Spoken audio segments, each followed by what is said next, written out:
Estamos aqui hoje no Letras e Livros com uma pessoa especial, o deputado Cláudio Abrantes, que tem tido um papel destacado na defesa da arte e da cultura no Distrito Federal.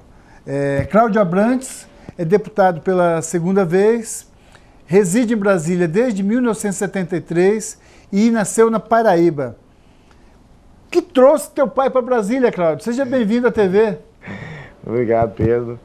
Eu quero agradecer à TV Comunitária pela abertura, né, por esse momento muito importante, bacana para a gente. A família veio para Brasília como milhares, né, de famílias brasileiras, principalmente do Nordeste.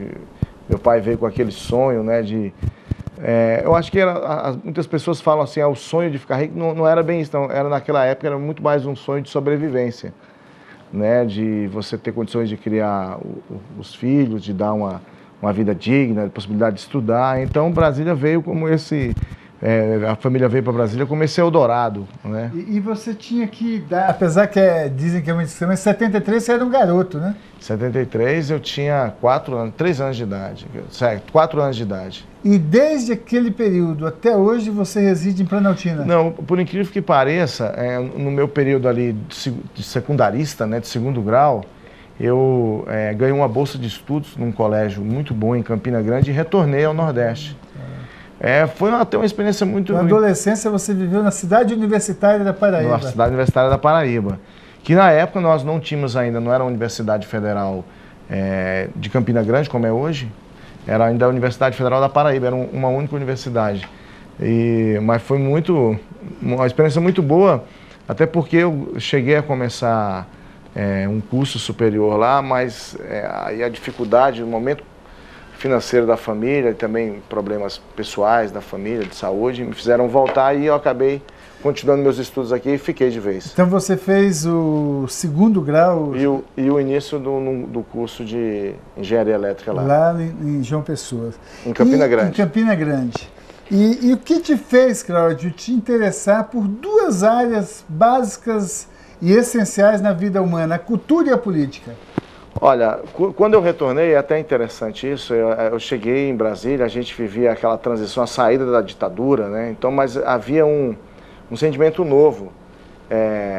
A gente estava aí às vésperas da Constituição de 88, e assim, era um momento muito novo para todo mundo, né? E quando eu retornei, eu não tinha assim, muito o que fazer, mas a gente vivia com aquela coisa...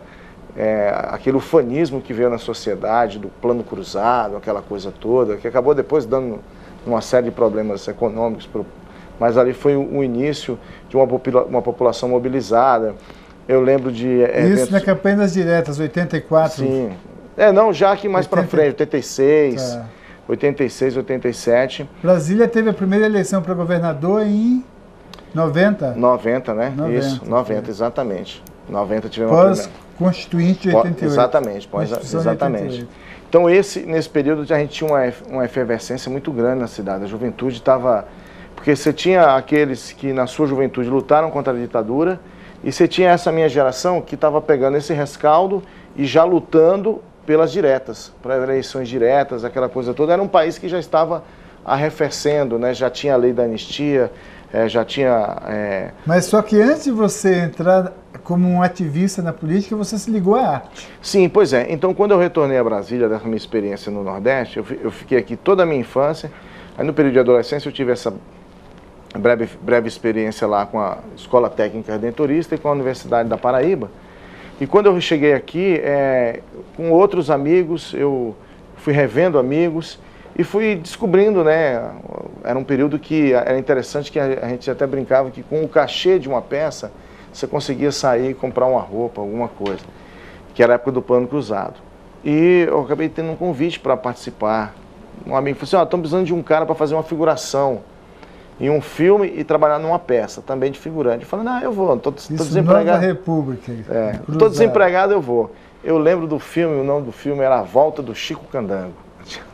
Tinha tudo a ver. E eu fiz figuração nesse filme, um filme bem antigo. E depois fui participar de um grupo teatral chamado A Partir Daquele Dia, com um professor que a gente tinha lá em Planaltina, porque eu acabei me entrosando com amigos que estavam saindo do segundo grau. Planaltina não tinha universidade naquela época, né? Hoje tem a Universidade de Brasília. E acabei me entrosando com esse pessoal e fui para o teatro. A Planaltina hoje a gente se considera um pouco distante, apesar que muita gente mora lá e trabalha aqui no Plano Piloto. Mas naquela época, então, era bem mais isolado. Era bem mais isolado, porque não era. Hoje você tem uma dificuldade que é normal em grandes cidades, embora a gente tenha que buscar alternativas, que é a questão da mobilidade. Mas naquela época existia também, assim, eu penso que existia até um isolamento cultural. As coisas aconteciam em Planaltina e lá ficavam. E a gente, para se relacionar com o Plano Piloto, com outras cidades, era muito complexo. Mas a gente conseguiu, esse professor... O grupo a partir daquele dia? Esse professor, que era o Nielson Menão, ele dava aula lá em Planaltina e tinha também uma companhia, que é a companhia a partir daquele dia, que funcionava ali no CONIC. Certo. Isso daí aliado a outras experiências de ensino, que eu tive o prazer de ser aluno e hoje muito amigo, do Preto Rezende, que é um grande ator da cidade. O Preto Rezende foi teu professor de teatro? Foi. De ter uma relação boa e muito próxima também com o Guilherme Reis, que é um trabalho extraordinário. Depois ter a possibilidade de ter conhecido outros cineastas que militam. Então você atuou inicialmente no cinema e no teatro? O cinema foi assim, foi aquela figuração que eu fui fazer e eu achei legal, achei interessante. Volta do Chico Candango? A Volta do Chico Candango. Foi uma figuração e depois eu fui pro a partir daquele. Aí lá sim, nós encenamos desde textos mais assim infanto-juvenis, como Pedro e Juliana, né, que é um conto de carnaval, como peças mais densas, por exemplo, como o Tribunal do Santo Inquérito, de Dias Gomes, que a nossa referência era Carlos Vereza, que interpretava. Certo. Então, assim, foi algo que foi um período muito rico da minha vida. Mas isso, Cláudio, levou um tempo e aí você se consolidou como um artista no teatro, interpretando Jesus. Pois é. E como é que você chegou lá? Como é que foi essa experiência? Então, lá a gente tinha muitos amigos, e tem até hoje, a gente tinha uma vida de juventude também ligada à igreja, e o Preto fazia essa dobradinha, ele era professor e também era um dos coordenadores do Grupo Via Sacra. E o ator que me antecedeu teve um problema de coluna, assim, às vésperas da Via Sacra. E ele e um saudoso irmão que era coordenador do grupo, já não está mais conosco, o Berdan Cardoso, um dia eles me viram na igreja e falaram assim, é aquilo ali. E o Preto eu conheço. Você sempre foi assíduo frequentador da igreja também? Sim, eu sempre tive essa vivência de igreja, né? Na Pastoral da Juventude, a gente tinha a JUPAC, que era um grupo de jovens, outros grupos também que também militavam nessa área. A gente tinha era um período que a igreja ela tinha uma participação social muito interessante. Se falava muito em comunidades eclesiais de base, na teologia da libertação. Então era um período que tinha... Você vivenciou isso também, né? Mas você te identificaria lá, aquele ali vai ser... É aquele que vai substituir. Aí eu entrei para fazer 1 ano, que era para o... Isso foi em que ano? Vamos puxar pela memória. 1900... Década de 80 ainda? Não, já começo da década de 90. 1992. Certo. Final de 91, quando eles me chamaram para eu interpretar em 92. E aí, o que era para fazer 1 ano, acabou fiquei por mais 10 anos. Né? Eu deixei o papel porque as pessoas... Então você interpretou Jesus na Via Sacra por 1 década? Por 1 década, exatamente. Então eu fiquei de 92 até 2002. É engraçado que hoje as pessoas ainda assimilam muito isso, né? Mas você tem o jeitão, pelo menos, que a gente conhece de Jesus, né? Tem, claro. Eu não acho ruim isso, pelo contrário, eu acho ótimo, né? Maravilhoso isso. Eu acho que independente da questão da crença, né? Se você acreditar ou não, mas é uma pessoa Cláudio, que só fez o bem sobre a terra. Você, formado dentro da juventude militante ali da igreja, da Pastoral da Juventude, interpretando Jesus por 1 década na Via Sacra, naturalmente você incorporou a cultura, mas isso deu um salto. Você acabou virando deputado. O que fez, o que te linkou esse pulo, esse salto? Porque a cultura e a política necessariamente têm que estar juntas. Como ocorreu isso? Pedro, eu acho que esse período eu vivenciei problemas que são comuns da juventude e da sociedade, das classes menos favorecidas. Por quê? Vou te dar um exemplo. Eu, quando cheguei, eu resolvi fazer física na UNB. Eu queria... Você desistiu de engenharia lá? Na Paraíba, quando eu retornei aqui, eu falei assim, agora eu vou fazer física. E aí fiz vestibular para física, passei e comecei a estudar física na UNB. Lá no Minhocão, eu estudava à noite. E aí eu tinha um problema danado, porque veja bem como as coisas se assemelham. Primeiro, eu morava numa cidade bem periférica que não tinha um campus universitário, então eu tinha que fazer um deslocamento. Segundo, a gente não tinha ônibus.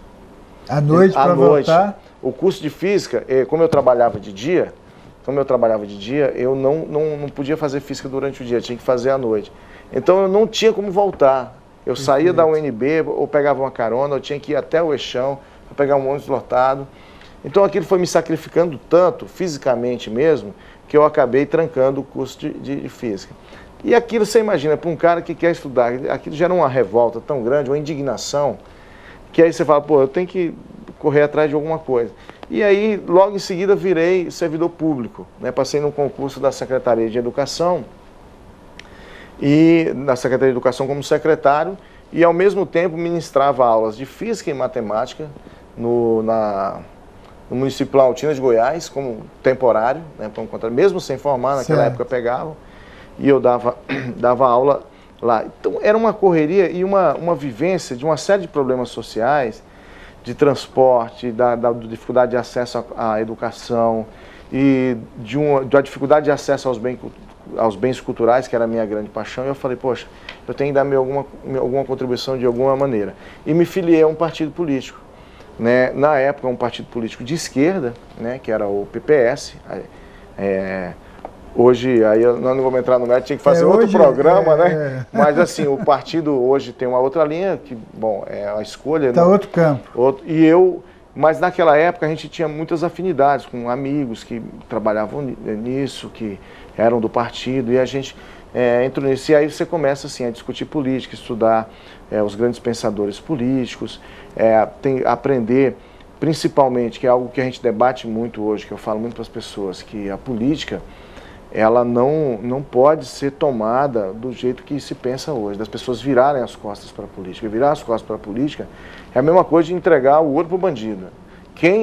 A sociedade virar as costas para a política é como entregar o ouro para o bandido. Para o bandido, porque quem hoje faz a política suja, que a sociedade tanto vê nos meios de comunicação, o que interessa para eles é que o pior dos mundos. Então o interesse é a generalização.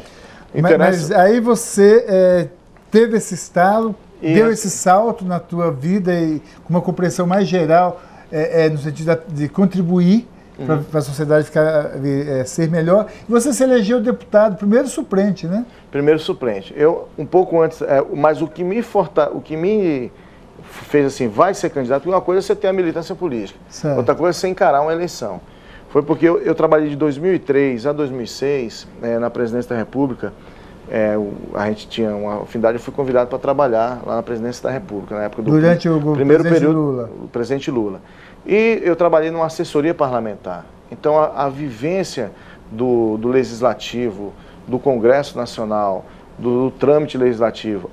Nesse período aí eu migrei da física, abandonei o curso de física, fui fazer direito. Aí me formei em direito. Lá, vivenciar isso, fiz uma especialização em processo legislativo.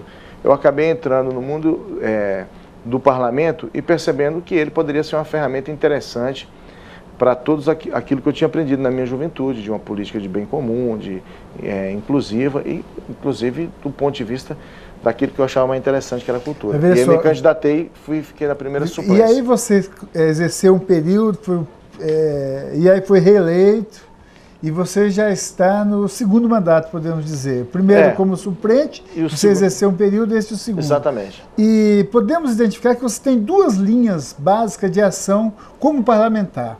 Uma, defesa da tua comunidade, que é Planaltina, onde você, sem desligá-la do contexto, que é o Distrito Federal, e a segunda, a cultura. Sim. Como a gente aqui quer tratar da cultura, o que você identificaria que dentro desse período que você esteve como parlamentar, está como parlamentar, você contribuiu para que a cultura no Distrito Federal fosse de melhor acesso a todos, que os artistas tivessem melhores condições? O que você consegue identificar que tenha sido realizado pelo teu trabalho nesse sentido?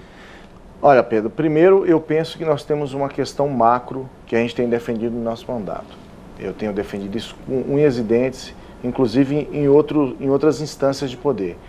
Eu acredito que a cultura, ela deve ser elevada à categoria de direito fundamental, porque a gente tem, às vezes, tem direito fundamental de primeira categoria, segunda, todos são direitos previstos na Constituição, mas óbvio que a gente tem uma atenção especial para a educação, saúde e segurança. Eu acredito que a cultura deveria estar no mesmo patamar desses. Por quê? A cultura nos diferencia, a cultura nos faz nos reconhecer como seres humanos. É aquilo que a gente produz, aquilo que nos faz diferentes, né, que nos mostra a nossa qualidade. Então nós não podemos imaginar meramente esses direitos sem uma questão cultural envolvida. E eu digo mais, é o direito fundamental que nos traz felicidade e a cultura. Porque a educação é uma questão de progressão de vida, de crescer intelectualmente, em conhecimento.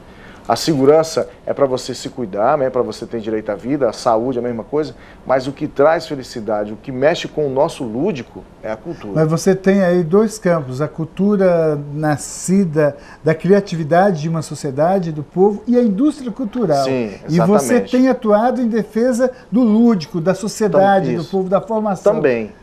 Porque eu acredito que... A tua ação, por exemplo, em defesa da faculdade Dulcina de Moraes. Pois é, aí são desdobramentos. A Dulcina de Moraes, por exemplo, além de ter esse caráter, você vê como a cultura ela é transversal, né? Ela vai atuar em todas as áreas. Então, você tem ali uma faculdade, tem primeiro um plano educacional, óbvio, mas ela tem uma questão cultural da cidade. Dulcina já se tornou um símbolo da cultura de Brasília. É a primeira universidade, a primeira faculdade, a primeira instituição de ensino superior privado de Brasília. Privada, a primeira, uma das primeiras do país, é um curso que já formou tanta gente bacana, que está aí nas TVs, no cinema, e principalmente, sem desmerecer, aqueles que migraram pro estrelato, né? Mas principalmente porque são pessoas que estão nas escolas. A grande maioria dos professores que hoje dão aula na rede pública ou na rede privada, que muitos passaram pela Dulcina. Então a defesa da Dulcina era uma questão nossos simbólica. Telespectadores não devem ter, mas a faculdade Dulcina de Moraes esteve para falir. Isso. Ela esteve para ser fechada, dívidas, professores sem receber, os alunos abandonando, e você teve um papel fundamental junto com a deputada Érica Cocai, aglutinando forças para que se transformasse em uma fundação.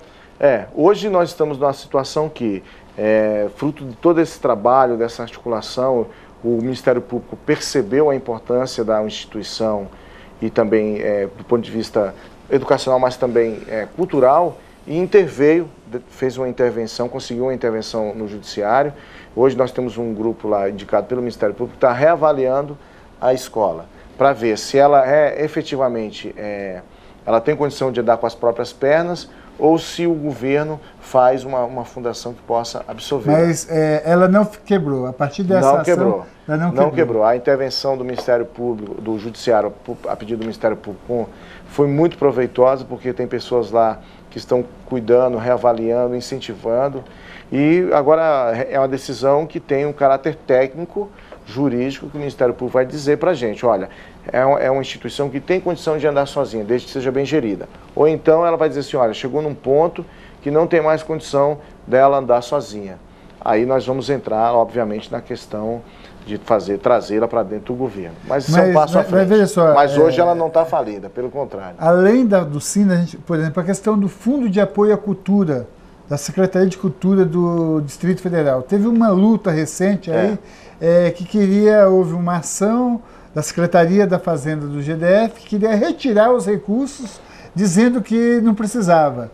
E você interviu. Como é que foi essa luta para preservar o FAC? Mais uma vez, a gente tem que ter aquela dimensão de que a cultura tem que estar no mesmo patamar da educação, saúde e segurança. Por quê? Nós temos o fundo, e aí sendo um fundo, os recursos que não são utilizados em um ano, eles passam para o ano seguinte. E ele não é utilizado, muitas vezes, por questões técnicas mesmo, de prestação de conta, de edital, ou da política cultural, que às vezes não avança. Não é o caso deste período. esse período o FAC tem sido usado integralmente. Mas o que acontece é que às vezes um recurso passa de um ano para o outro, para pagar, para empenhar. E numa passagem dessa, a Secretaria de Fazenda, ela olhou assim e falou assim, ó, tem recurso sobrando ali, precisamos de dinheiro para pagar folha, de, sei lá, obras, sei lá. Vamos retirar o superávit do fundo. E aí foi muito interessante porque nós conseguimos mobilizar muita gente em torno do FAC, gente que nem usava o FAC. E conseguimos fazer agora uma emenda à lei orgânica, e aí com muito mais força, né, porque mexer na lei orgânica é muito mais complicado, mas hoje nós temos uma emenda à lei orgânica que já foi aprovada em primeiro turno, vai ser aprovada agora em segundo, acredito. Ainda nesse semestre? Nesse semestre, e essa emenda, ela dá a salvaguarda que o dinheiro, os recursos do FAC, as sobras, seja o que for, são somente para o FAC. Então esse foi um grande ganho para toda a classe cultural, porque hoje é o grande instrumento de fomento da cultura do Distrito Federal, é o FAC. Óbvio que tem pequenas coisas a serem corrigidas, mas temos muito avanço, tanto do ponto de vista da democratização, da descentralização, que a gente tem feito e tem acompanhado para a Secretaria de Cultura. Uma outra questão que chama atenção é que Brasília tem uma tradição em cinema, na produção cinematográfica, inclusive com uma cidade cinematográfica, o Polo de Cinema, lá em Sobradinho. E você está puxando uma discussão para que seja criado o DF Cine. O que é isso? Conte pra gente. Na verdade, o que nós pretendemos, junto com um grupo de cineastas, com próprios técnicos da Secretaria de Cultura, é que a gente tenha uma agência ou uma empresa de cinema, de audiovisual, na verdade, aqui no Distrito Federal. Porque hoje é um dos maiores polos de produção do país. O Distrito Federal. Muita gente não sabe disso, mesmo com tantas dificuldades, mesmo com um polo de cinema que ainda carece de investimentos, que carece de utilização de espaço, de equipamentos para utilização, mesmo com toda essa dificuldade, o audiovisual do Distrito Federal é hoje um dos maiores polos do Brasil. Aí já é esse atualmente? Já é. Mas nós temos o Festival de Cinema mais tradicional do país, o mais antigo, que é o Festival de Cinema de Brasília. Então, todas essas marcas, além disso, nós temos grandes cineastas, grandes atores, diretores, roteiristas, a gente tem uma produção cinematográfica muito interessante, não só do plano do longa, mas também no curta. Nós temos diversos outros festivais. Temos aqui o BIF, que é um festival internacional muito bacana, festival de curtas. Recentemente, meu amigo William, que fez um festival de cinema de Itaguatinga, ou seja, é uma coisa que já está se descentralizando. Nós temos uma luta para que as cidades do Distrito Federal consigam ter... Tem até cinema itinerante, né? Cinema itinerante, nós temos... enfim, é uma produção... Zé da Mata, que breve a gente vai trazer aqui também. Da Mata é o cara que incorpora isso, é o sonhador. Né? Nós temos diretores extraordinários, nosso querido amigo Pedro Lacerda, André Luiz Oliveira, Vladimir de Carvalho. Já esteve aqui conversando. Então você vê, Brasília, recentemente, com essa temática do rock, nós tivemos em todas as salas de cinema do país, com o Faroeste Caboclo, com Somos Tão Jovens. Então, o nosso tempo aqui é muito curto. Então o DF Cine está em processo de discussão. O DF Cine é essa agência que quer discutir e que quer, não é controlar, democratizar e gerir o cinema, o audiovisual do Distrito Federal, de uma forma mais democrática, mais rápida, mais célere, mais fácil para a captação de recursos, e tem tido experiências muito interessantes, como a Rio Cine, a SP Cine recém-criada e, naturalmente, a Ancine, que é uma referência para o país. O nosso tempo aqui, ele passa voando. Rapidinho, né? E como está comprovado, a sua ação tem se dedicado à cultura, mas... há um reconhecimento, tem uma entidade em Brasília, que é a Adote um Distrital, Sim. que te escolheu por 3 anos como o deputado mais transparente. Chama atenção, inclusive, que no primeiro ano, dos 24 parlamentares, você teve a nota 8,8 e somente um outro teve uma nota acima de 5. E todos os demais abaixo de 5. Em 2013, novamente, você teve uma nota acima, você ficou com 9,4. E em 2014 você teve 9,5 e somente 5 ficaram com a nota acima de 5. Por que esse instituto te escolheu por 3 anos consecutivos como o deputado mais transparente de Brasília? Olha, o Adote Distrital é uma ONG que tem trabalhado muito no Distrito Federal, no campo político, né? Inclusive é autor de várias representações. O Adote Distrital não está lá, assim, vamos dizer assim, para elogiar parlamentar, ele está para reconhecer e para fazer o papel da sociedade muitas vezes, porque ele, por exemplo, entrou com vários pedidos de cassação de parlamentares, quando ele acha, no seu entendimento, que precisa entrar. Então ela, junto com mais duas outras instituições, o Instituto de Fiscalização e Controle e o Comitê IFC, e o Comitê de Combate à Corrupção Eleitoral, eles criaram uma série de requisitos para demonstrar e aferir a transparência dos mandatos. Não é uma escolha somente por palavras, são critérios objetivos. Então eles avaliam a produção parlamentar, a relação diretamente com a sociedade, os projetos de lei, os relatórios. Né? Por isso que recentemente um veículo de comunicação fez uma campanha, vai trabalhar deputado, né? Uhum. E assim, eu fiquei muito tranquilo porque a nossa produção ela é toda exposta para a sociedade.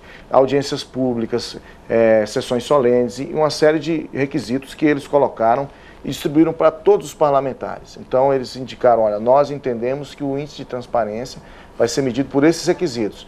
E aí, à medida que o parlamento... E o ano passado, nosso tempo está finalizando, no ano passado nós tivemos grandes manifestações no Brasil da sociedade exigindo transparência, o combate à corrupção, os seus direitos. Como você se sente ao ser reconhecido como um deputado que está correspondendo a este interesse do povo, da sociedade? São dois sentimentos. O primeiro, né, diante de tudo isso que você colocou das manifestações, hoje nós temos uma lei de acesso à informação, nós temos uma secretaria de transparência.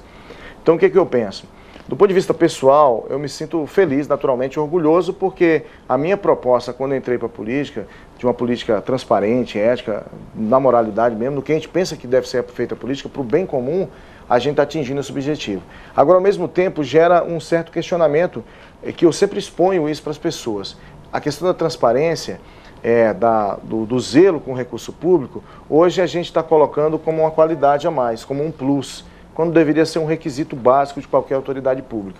Então, ao mesmo tempo, num plano pessoal, poxa, estou fazendo a minha parte, mas a gente, sinceramente, a gente esperava que a gente tivesse muito mais autoridades públicas imbuídas e buscando essa questão da transparência. Você acredita que a crise política que o mundo atravessa, não diria só o Brasil, será superada como?